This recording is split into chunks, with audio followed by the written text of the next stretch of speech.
Hey everybody, it's Stephen Casimiro from Adventure Journal. How are you? I am here with Justin Housman, our senior editor. Justin, what's up? Good morning. Good morning.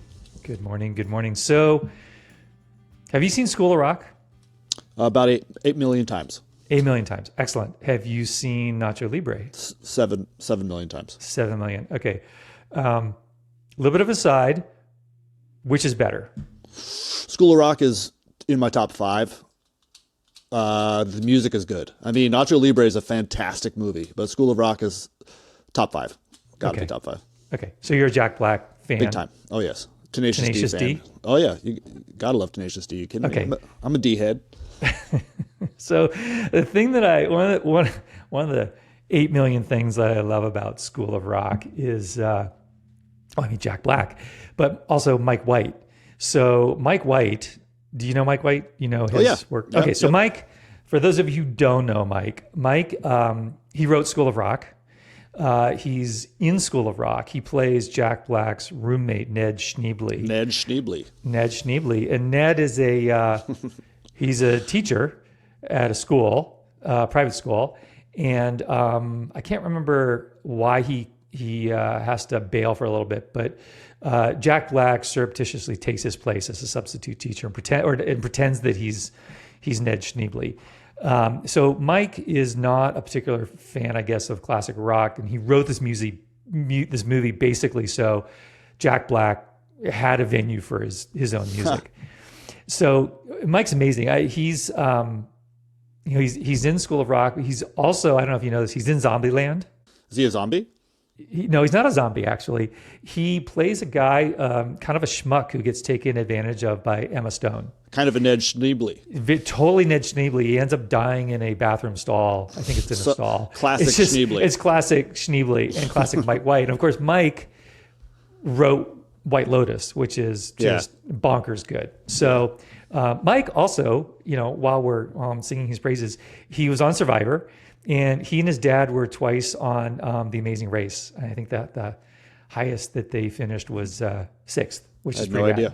So there's a scene in School of Rock, which you probably know, where Jack Black is teaching these guys a song. And the song is, I can't remember the exact title. I think it's the Legend of the Rent.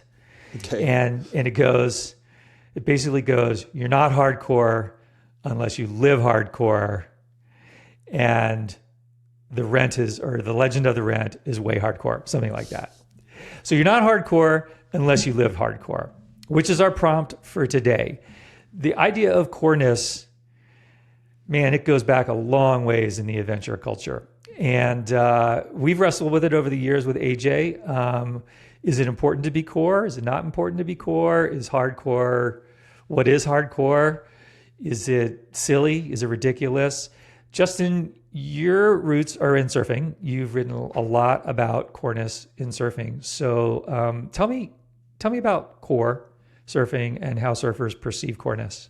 Well, most of my writing is me trying to figure out whether or not I'm actually even a hardcore surfer or have ever been. So that's a tough concept. I first wrote about it so I live in Northern California, and I surf in San Francisco, which each winter just gets pummeled by some of the biggest beach break waves that you can surf on the planet. So if you don't like surfing those kinds of waves, you don't surf a lot in the wintertime in San Francisco, or at least you have to drive around a ton. And so I don't love surfing huge beach break waves. Lots of reasons why. It's not my cup of tea. I'm classically a head high and under man in terms of my preferred wave height. But I've been surfing almost every day for like 25, 30 years at this point. It's been my entire life for most of my life. And so I would think about this. And it's like, well, what does it mean if when it gets really big, I'm like, I'm going to go somewhere else, or I'm going to do something else? Like, can you still be a core surfer if you're not like charging these big days? And that was what led me to write about it and think about it. And the conclusion I came to was not real. I don't think it matters that much to have to like put yourself in harm's way to be considered core, at least in the surf world. If you're living and breathing something, that should be good enough. And I started thinking about how there are plenty of people who just show up at the beach and don't have a lot of experience, and they'll throw themselves into just heinous surf. And does that make them more core than someone who built their life around it? I don't think so. And so I think the answer I came up with was that it doesn't require you to, in surfing anyway, surf the most challenging waves on the planet. If your life revolves around surfing, that's about as core as it could possibly get. If you've spent your whole life living in one spot because you like the waves there, if you sacrificed, career and family stuff because you want to surf every day, I mean, that's core. That's plenty core. Well, you wrote about these, I think, for Surfer Magazine, correct? Correct. Okay. And did they go up on the Surfer website? Oh, yeah. Okay. So the surfers, of course, are known for eating their young. Yes. And the Surfer website comments were lively. Oh, yeah. So was there any kind of commonality in the comments that you got? Like, what was the typical surfer that would take the time to comment? What was their take on this? Surprisingly positive, and I think most people tended to agree with me about that. I mean, I think that it's cool when you surf big waves. I think it's cool if you surf nasty waves, but I think for the most part, most people tend to agree, in the comments anyway, with me, that if you're building your life around something, that's what matters. I mean, you could live in a place that doesn't get big waves. Does that mean you're not a core surfer? I mean, Florida never gets big waves. Right. So, well, I'm curious, like, how did you settle upon the idea that core-ness was related to chutzpah, to tackling like the toughest? Because why did you focus on that?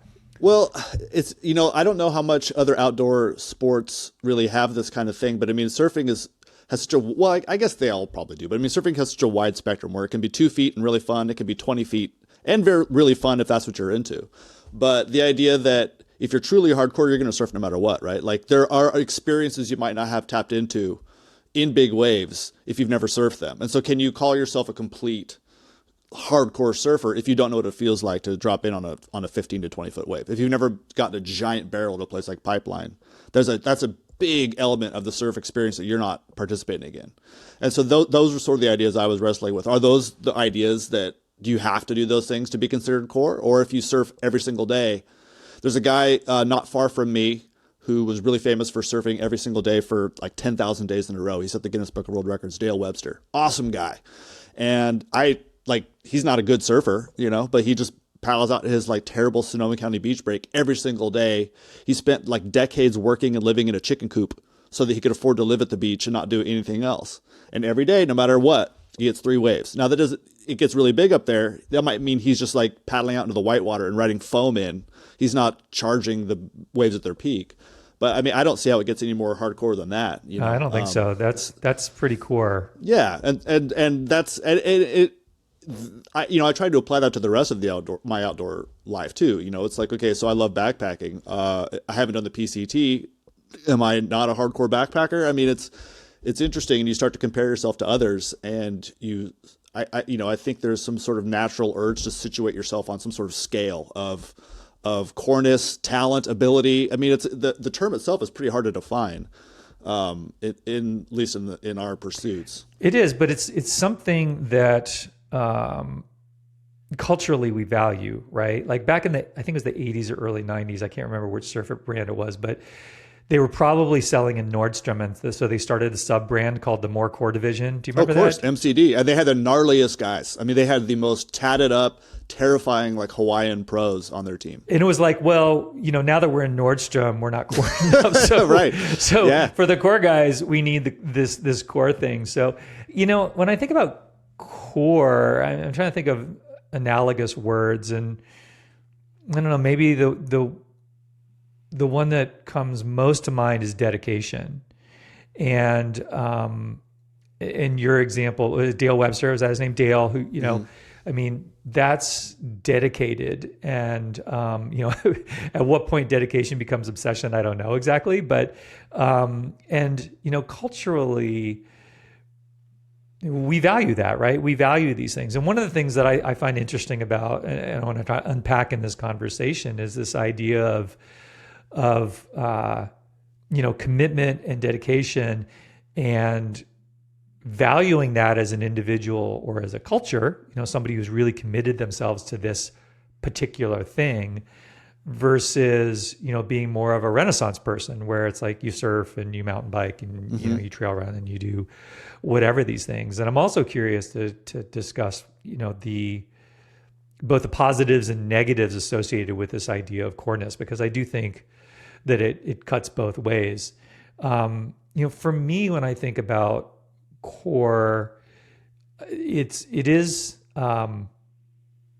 being out there when the conditions are shitty, basically. Maybe that's, getting your fix. In our first episode, we talked about whether the Northeast was overrated or underrated as an adventure destination. And, one of the things that I loved about living in the East was feeling like I was hardcore because I was skiing in the rain, or I was skiing in -20, or I was mountain biking in the goop, because you're just not, the weather there, you're not blessed with perfect conditions a lot. And I think that there's something self-affirming about, and I don't know if it's self-delusional or if it's just self-affirming, but of like being out there when conditions kind of blow. Yeah. But I think about the times when I've thought about myself as like, patting myself on the back, like, dude, you're so core. There's one I remember really well. For some reason, I was in Breckenridge, Colorado, in Summit County, which is really high and windy, and it was just blowing sideways, and it was kind of snowing and sort of groppling and pelting, and there was just nobody out. But I had my hood up and I was out there in my goggles, and it was, I was practically getting knocked off my skis. I was just having a blast, and it was sort of despite and because of the conditions, Totally. Yeah. And so there is something about that where I think that this idea of telling yourself that you're core, or encouraging yourself to be core, it perhaps it pushes you to see things in a different light, and maybe it pushes you to find value in things like crappy conditions that you wouldn't otherwise find. But you want to be core, right? Like, you definitely want to be considered core. Well, speaking theoretically, yes. I'm not sure if at this point, but I think most of us. So what is the difference? Yeah, like in your peak though, when you were skiing every day. For sure. Like you would have been super bummed if someone thought you weren't a hardcore skier, right? Absolutely. Yeah. It's like I feel like that's such a big part of it too. Is like an in-group signifier. Like I'm sure it's like this with lots of things. I'm learning this a little bit with like mountain biking and fly fishing and things I've taken on later on in my sort of adventure life. But I can tell the second you get out of your car if you can surf, like at the beach, like the way you open your door, for real. But I have no doubt that it's like that with skiing too. Like if you watch me carry some skis through a parking lot, you're going to know I have no idea what the hell I'm doing. And I'm sure it would take me years to get to the point where I'm holding the skis the same way everybody else does. Not because you're trying to look hard, you just have done it enough to where you can tell. Like surfing is so easy for me to spot someone's ability. I can probably tell you how you surf, at a certain point, just watching you walk across the beach. So why does that matter? Because I think it's because you want people to know that you're good at something, that you're dedicated to something. I don't know.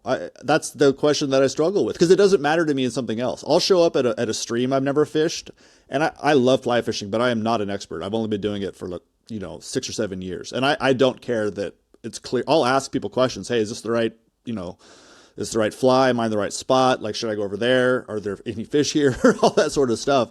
It doesn't matter to me at all because I don't really care. But I will, I don't surf nearly as much as I used to.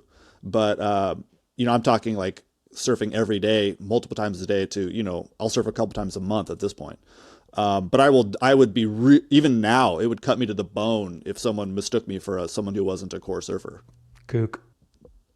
Right? The question of like, did I want people to think of me as a core skier, at the peak of say my, years as the editor Powder. Yeah, absolutely. But why is that? I think, some of the words that come to mind are credibility, legitimacy. Yeah, totally. For sure. That you know what you're doing.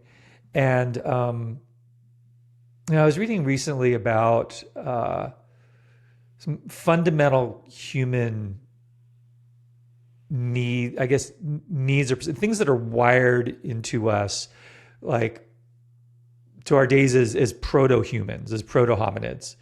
And if you you needed to be accepted by a group. And this is one of the reasons why I've heard that people are more scared of speaking in public than they are of death. Uh-huh. And because like we are genetically or culturally wired to need to be accepted by the group, because not being accepted by the group means potentially being an outcast, and outcast means potentially not surviving, right? Like these things we even if we're kind of loners, we crave that kind of acceptance. And I wonder if that's a little bit what's going on here. It's like, well, I love skiing, or I love mountain biking, or you love surfing, or whatever. And so we value the opinion of those other people there. And so it's really important to us, even if it's not a conscious thing, that we somehow feel like we're accepted by them because we know how to walk the walk and we know how to carry our skis correctly. Or For sure. I mean, the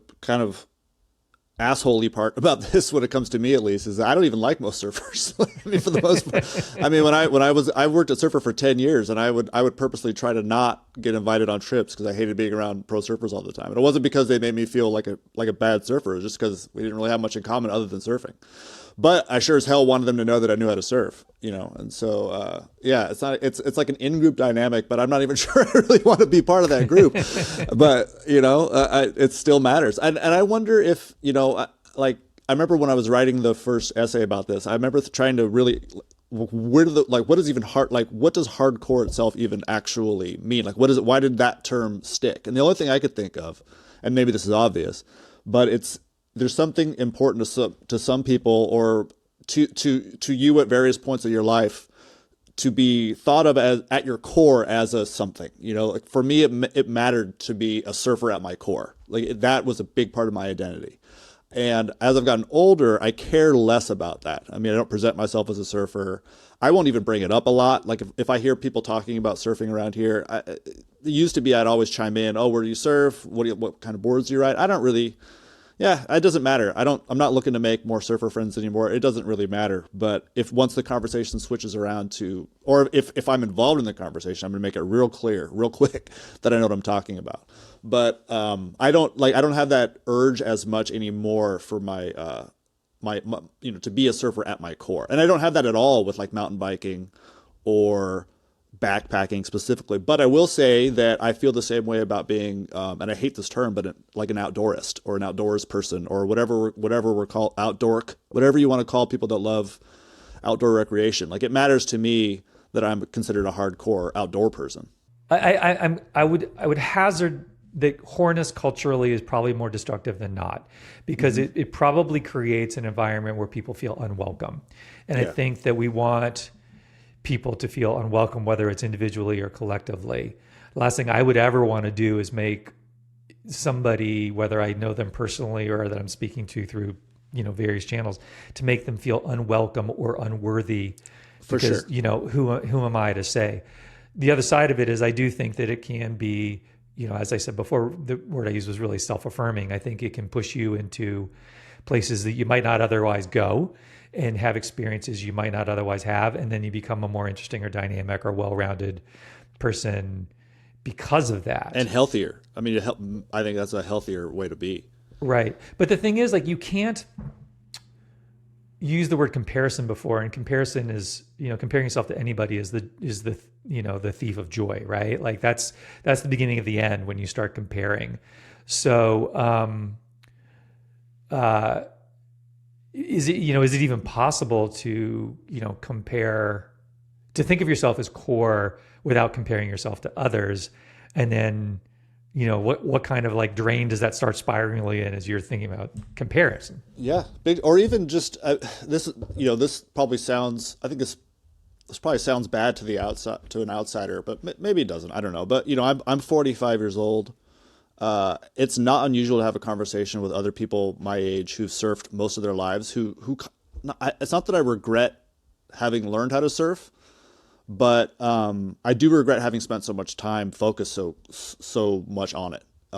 You know, so I think there's a situation where core-ness can kind of drive you down a road that you don't really want to be having, or, you know, put you in a place that you wish you hadn't spent so much time at as you get older. I mean, I sacrificed a ton so that I could just surf all the time. And, you know, my life has turned out great, but there's been a lot. There's been a lot of, my 30s were kind of gnarly because still a lot of soul searching. Like a lot of the questions that I've answered now in my 40s, I could have answered 10 years ago. But I was still holding on to that, like that feeling of having to surf every day, and that's all that mattered. I remember just getting into terrible fights with my wife, and we really don't fight at all. But I would just, demanding that we move somewhere where the waves are better or more consistent or something. I can't live my whole life and never have lived somewhere where I can't surf in board shorts. Like, this is ridiculous, but to wear a wetsuit every time I surf, this is insane, and like, God, how stupid does that sound? I'm like 30 years old yelling to my wife that we have to move to Hawaii or something because there's parts of the surfing experience I still haven't, lived yet. That's incredibly selfish. Yeah. But I know that feeling well. And I know more than a few people, men, whose marriages have broken up because for a point of discussion, they consider themselves core and they had to do X sport, exactly X days or X hours a day. And it's not, it's understandable, but at some point, like, your obsession or your commitment, I mean, if you're single, great. But if you're in a relationship or if you have kids, then I think that you have to look at what the cost of that is. And I mean, one of the nice things about getting older, I think, is that, we all will still have ego, but at some point you're like, whatever. Totally. Yeah. There's more important stuff. I got 2 kids running around. Like, who gives a shit at the end of the day? I know. It's funny. We should wrap this up and move on to our next segment. But, I'm just sort of thinking about, like, these cultural legacies. And, when I was the editor of Powder for about a decade, and I helped found Bike Magazine, and, I was riding, my bike practically every day. And, I was walking the walk. And I can remember going into bike shops, and I'm thinking about sort of like the welcoming nature. I'm thinking about, like, this cultural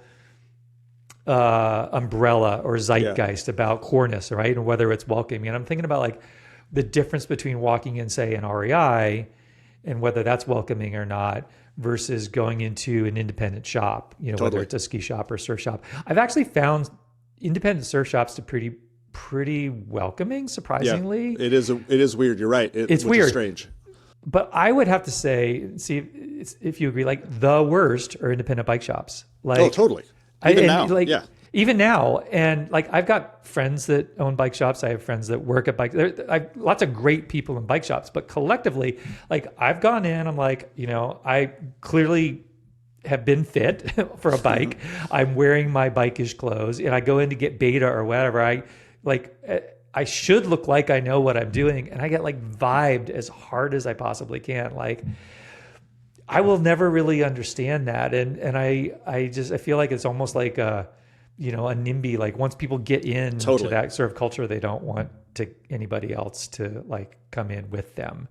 Maybe they're so strongly identified they don't want to share it. And so that's definitely, I think, a place where this, like, self-perception of core is just plain toxic. Just a way to make me feel a little bit superior to someone who's not part of the group.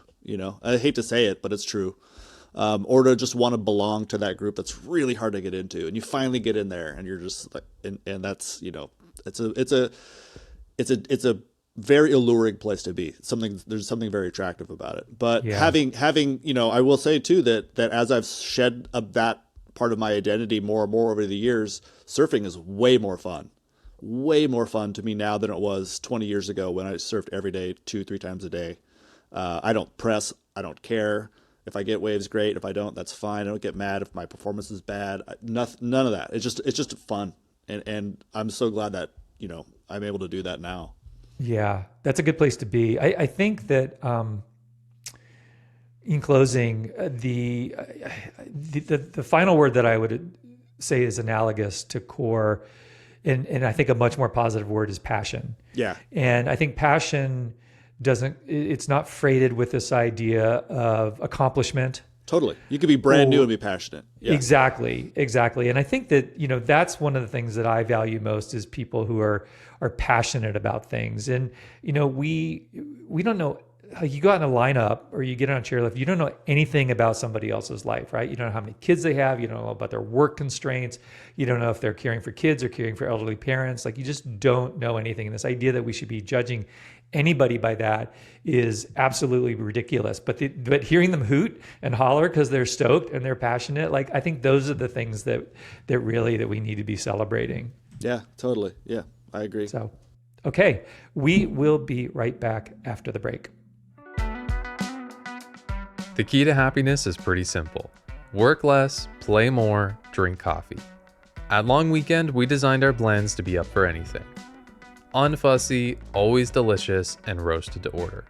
Get your beans today at longweekend.coffee. Adventure Journal is a quarterly print magazine featuring inspiring stories, incredible photography, and fantastic design. If you love traveling, the outdoors, and adventure, you'll love AJ in print. Support independent media and subscribe at subscribetoaj.com.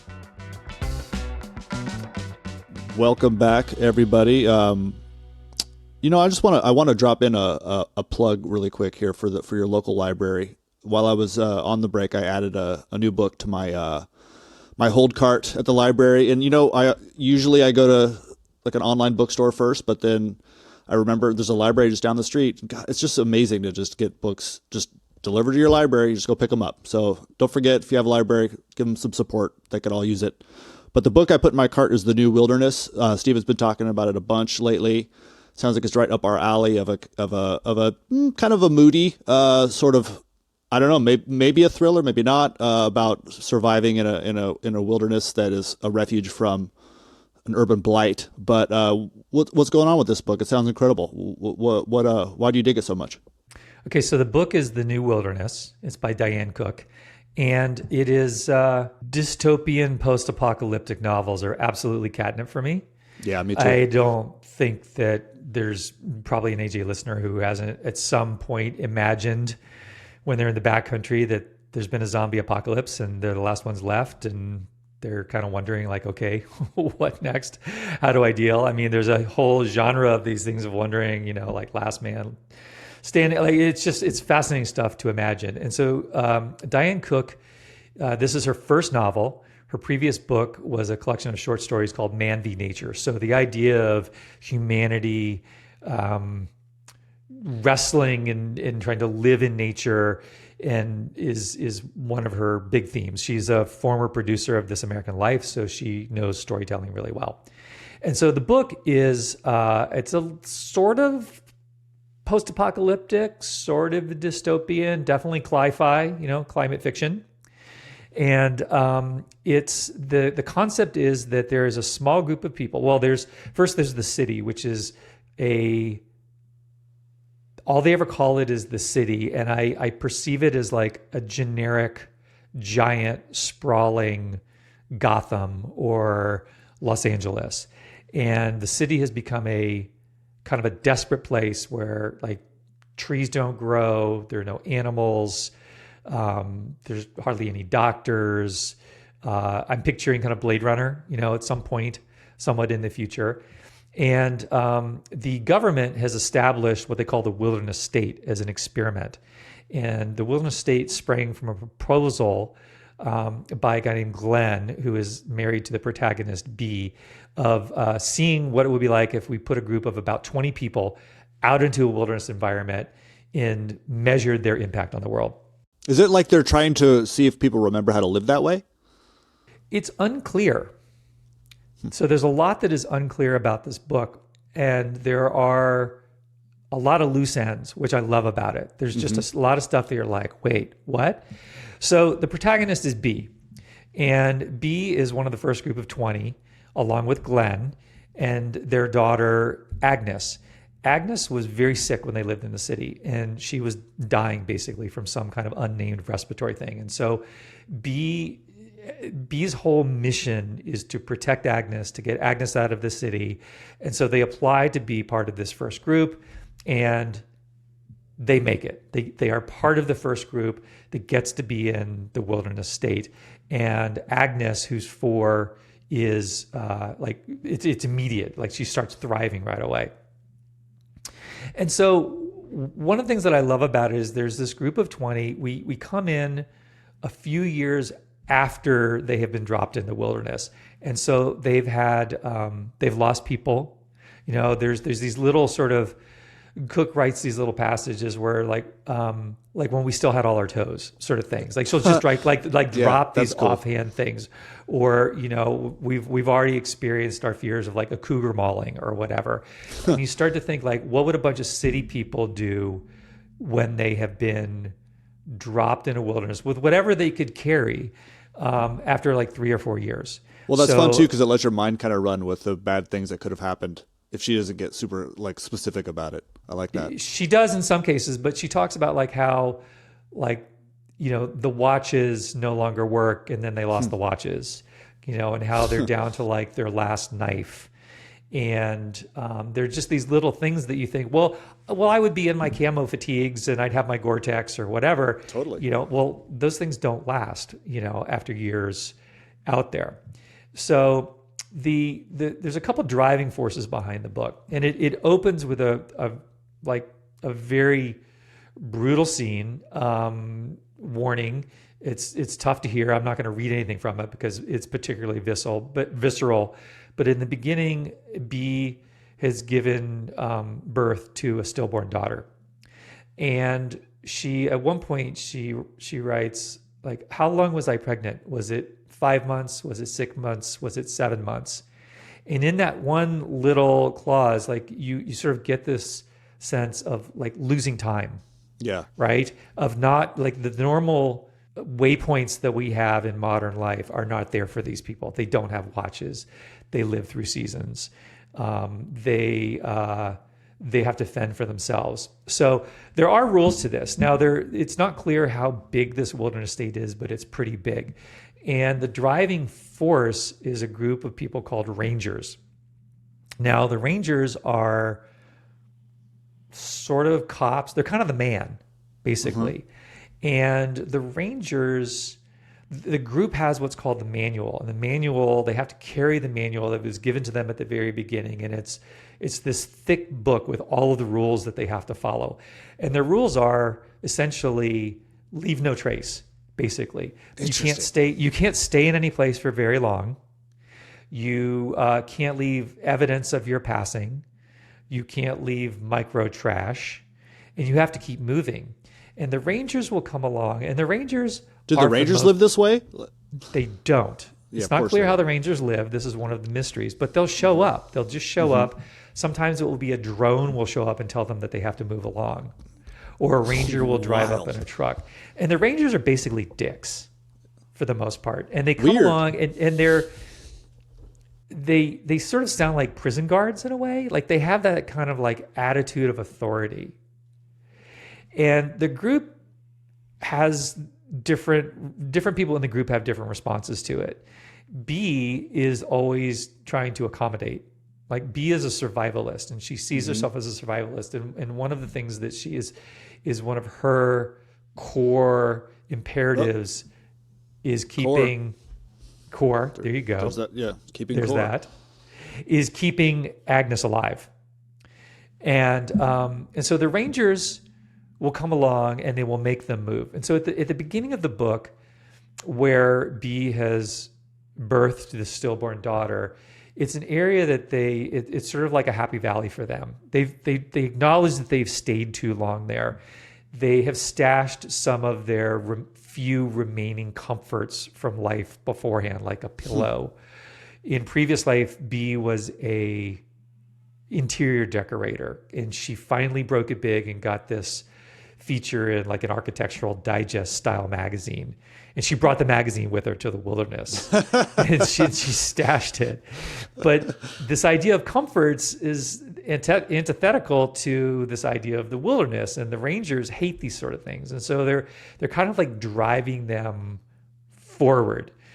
So the big sort of inciting event is that the rangers tell them that they have to go to what's called I think is lower post, or like lower post. And it's basically like a ranger outpost where they can get their mail and they can, sort of check in, and they have to like do atonement for, they have to report like all the deaths, any births, they have to atone for any trash they left behind. And so there's like this idea of the rangers like with the lash, and they have to move them forward. And the group doesn't really want to leave because this is sort of their happy place. Yeah. One of the things that I love about the New Wilderness is how Diane Cook creates this tension. There are multi-levels of tension through the book.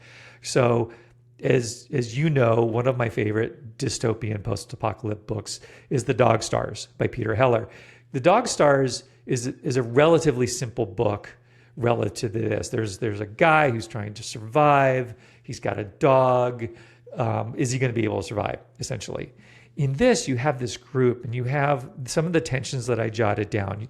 Like the main tension is between mothers and daughters. It's between B, who's trying to protect Agnes, and Agnes, who's trying to grow up. But you also have these tensions between the rangers and the groups. You have the tension between the city and the wilderness, between life and death, between the familiar and the new. So they don't want to like finally are familiar with this little happy valley, and they don't want to leave it. They don't know what the animals are going to be like when they move to lower post. They don't know what the foraging is are going to be like. There's surviving versus thriving. And then there's also like the group dynamic versus the individuals that are in the dynamic. Like there's so much going on with this, and it just sort of keeps ratcheting up. And meanwhile, you as the reader are imagining yourself like, well, yeah, would I be B or would I be Agnes? Well, I can relate to what Agnes is saying. Or does it? I mean, are you also wondering what you would be? Whether that would be something you wanted to do, or like, does it seem at any point like living in this happy valley is cool? I mean, like the Dog Stars, one of the things I liked about it is a post-apocalyptic book, but at the same time, I kind of would rather live there. Like he's hunting, he's fishing, there's no one to bother him. Like it's like this until like the bad people come in, he has to shoot them. Yeah, it's a great question, and so the short answer for me is hell no, because I don't want to be in a group out there. Yeah. Like the group dynamics are really pretty fascinating, and the politics of the group are a whole subplot to the thing. And B as a survivor, so B and Glenn, her husband, and Agnes are out there. Glenn is older and he starts to slow down a little bit. He kind of gets ailing. And so B is making these calculations about like what she needs to do within the group to keep them alive, to keep them thriving, to keep Agnes alive. And so midway through the book, the perspective changes radically. It goes from B to Agnes. And this is where I think one of the most interesting dynamics is, which is, if you're in this situation, do you just want to survive? Right. Or are you thriving? And so B, as an interior decorator, like she's committed to thriving no matter what it takes. She's committed to thriving and protecting Agnes no matter what it takes.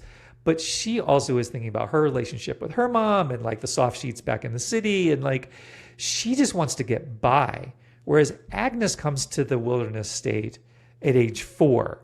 And now it's a few years later. And so she's like 7 or 8 years old.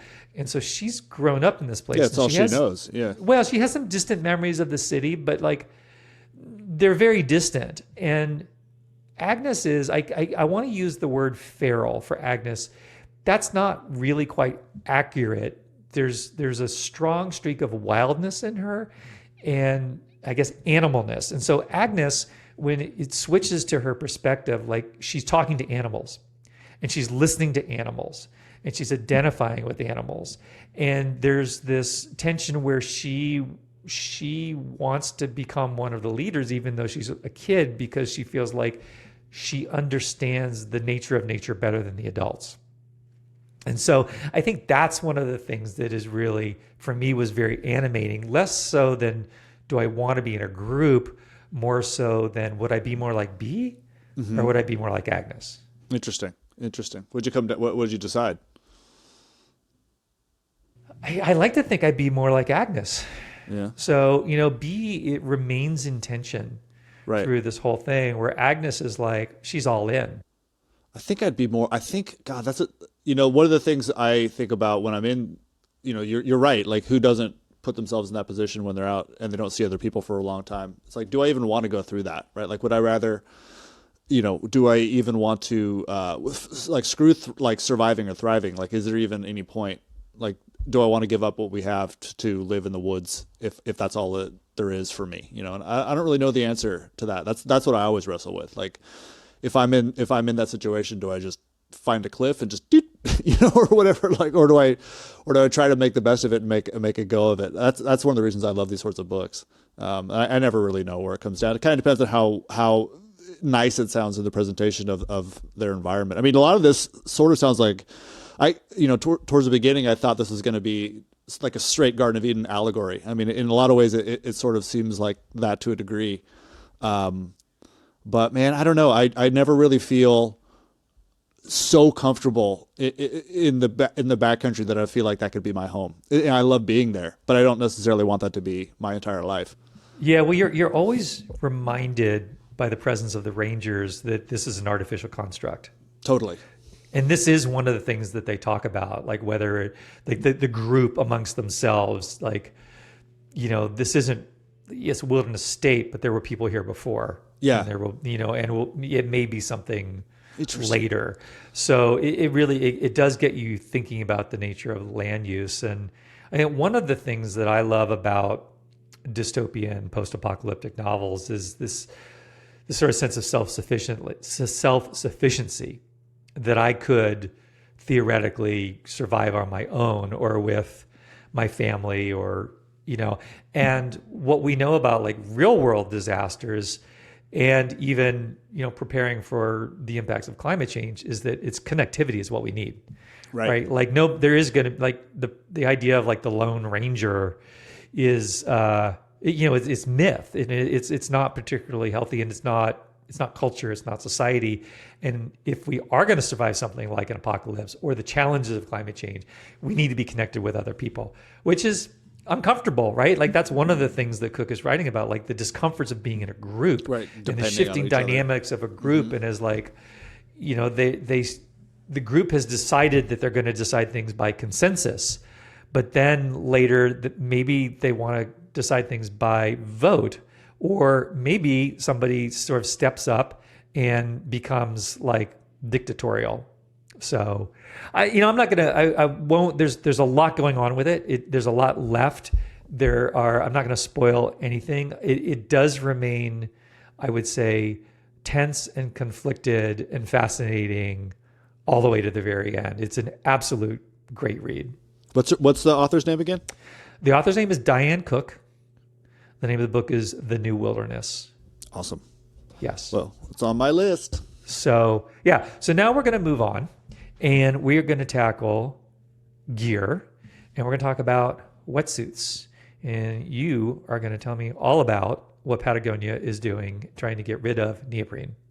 There were some elements of that book description that actually make a nice segue in terms of just pollution and people being sick from living in an urban sort of hellscape, which may not seem like it has anything to do with wetsuits, but it does. So I've been testing out a new suit from Patagonia it's been a while. I think I got it last spring. They invited me down to Ventura. They were super excited to release this new line of suits that is neoprene-free. Now, they've been doing that for a while. I think 2016 is when they first started making neoprene-free wetsuits, and the reasoning being that neoprene is just unbelievably toxic. It's a petroleum-based product anyway, and then to make it requires all kinds of volatile organic compounds, which are unbelievably carcinogenic. I mean, one of the worst things you can breathe in or really have anywhere near you. And I'll be honest, I hadn't given a whole lot of thought to where neoprene actually comes from until fairly recently. There's a documentary making the rounds right now called The Big C, SEA, but it's also about like the Big C cancer. And it's about a neoprene factory in Louisiana. And a lot of the people that work there, but the people that live near it have like something like a 50% higher cancer rate than the surrounding areas. All due to, or mostly due to a chemical called chloroprene, which is an important component of neoprene. So anyway, you go into a surf shop and you get this really pleasant smell of like fresh rubber, and like that's just the off gassing of all these like terrible compounds that are in wetsuits. Ew. And I mean that's kind of the thing with like surfboards too. I mean surfing is a disastrously toxic pursuit. So anyway, Patagonia back in 2016 started experimenting with a chemical called Ulex. Well, it's a chemical, but it's a natural rubber. It used to come from a plant, like a weed. Now they've switched over. The company that actually produces Ulex has switched over to a tree, but it's still basically the same stuff. It's a natural latex-free rubber that Patagonia started making started using their suits in 2016. Now Patagonia's been making wetsuits for a long time. I think they started in the early 2000s, 2005, 2006, somewhere around there. They've never been known for making particularly good wetsuits. I mean, durability's always been at the forefront for them, so their suits have always been heavy and really stiff. A lot of people would wear them just because they wanted to support Patagonia, but I don't know anybody who really truly loved Patagonia suits when they first came out. And then the Ulex suits, I had the first one they made in 2016. It was really hard to wear. I mean, they were clearly just working out what Ulex could do. It was extremely stiff, had a very strange shininess. The whole wetsuit was, we call it smoothie. It's a kind of a smooth part that's often on the chest of a wetsuit. The whole thing was made of that. So you had this like very bright, slick sealskin look to you. And it wasn't very comfortable, which is part of the reason they were so excited to have a bunch of people come down and check out their new ones. And so they've just released their new models just weeks ago, and it's by far the best suit they've ever made. They're really close to having figured out how to turn Ulex into something that feels just like traditional neoprene. It's super light, much lighter than their old suits, super flexible, super comfortable to get on. It's one of the easiest suits to put on and take off I've ever had. The material just slides really nicely across your skin. That's due to the jersey lining, not the Ulex itself. But they've done a great job. The other thing that was cool about this trip was, Patagonia is really big on repairing their suits. So they have a giant dedicated facility, staffed by like 5 or 6 people. I met most of them, that all they do is repair wetsuits that people send in. And I think they said they've repaired like 5,000 suits in the last 2 years. That's always been a big part of what they're doing with their suits. They make them in a way that they can be easily repaired. So they're so good about that. You have a tear, some of the tape starts coming off, a zipper breaks, whatever it is, you send it in, they fix it. It's awesome. And they'll even do that with other brands. I mean, you can send them another brand. You have to pay for it, but you can send them another brand and they'll fix it. They drive a van around surf communities and fix wetsuits all the time. I mean, it's pretty cool to see. And the other thing that's awesome about them is they are, they're not like hoarding that technology. I mean, they developed Ulex wetsuits and they immediately were like, okay, big 3 wetsuit makers, Rip Curl, Billabong, Quicksilver, here you go. You don't have to use neoprene anymore. You can use Ulex. And it's been slow to catch on, but other brands are doing it. I also have a Billabong suit made from this stuff that works really well. So why do you think that's slow? I'm curious here about. There's a lot of materials in outdoor products that are just not good for the environment, not good for people, probably in their manufacturing. So it's kudos to Patagonia for taking the lead on this.